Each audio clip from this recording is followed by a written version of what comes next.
بسم اللہ الرحمن الرحیم۔ چلیے اب کچھ دعائیں ایسی ہیں جو صبح اور شام دونوں وقت پڑھی جائیں گی۔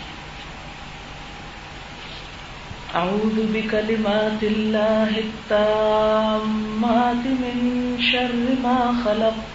اعوذ بکلمات اللہ التامات من شر ما خلق۔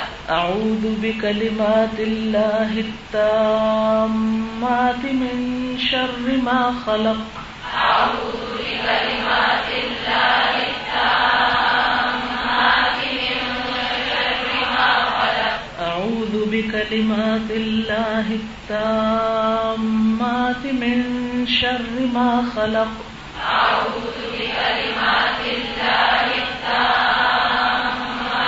من شر ما خلق۔ اعوذ میں پناہ چاہتا ہوں، بکلمات اللہ ساتھ اللہ تعالیٰ کے کلمات کے، یا اللہ تعالیٰ کے کلمات کے ذریعے، التامات تمام کے تمام، من شر شر سے بچنے کے لیے، ما خلق جو بھی اس نے پیدا کی، یعنی ہر شر کے اثر سے بچنے کے لیے میں اللہ تعالیٰ کی پناہ چاہتا ہوں، اس کے تمام اچھے کلمات کا واسطہ دے کر۔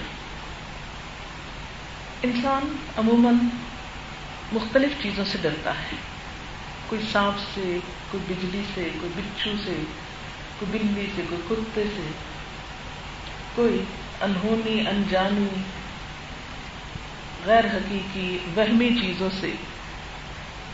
ان سب سے بچنے کے لیے انسان اپنے آپ کو اللہ کی حفاظت میں دے، اس کی پناہ میں آئے اور یہ دعا پڑھا کرے۔ حضرت ابو ہریرہ رضی اللہ تعالی عنہ سے روایت ہے کہ رسول اللہ صلی اللہ علیہ وسلم نے فرمایا، جو کوئی صبح اور شام یہ دعا پڑھے اسے کوئی چیز نقصان نہیں پہنچائے گی، سارے ڈر دور ہو جائیں گے۔ یہ دعا مسلم نے روایت کی ہے، 3 مرتبہ صبح اور 3 مرتبہ شام پڑھی جانی چاہیے۔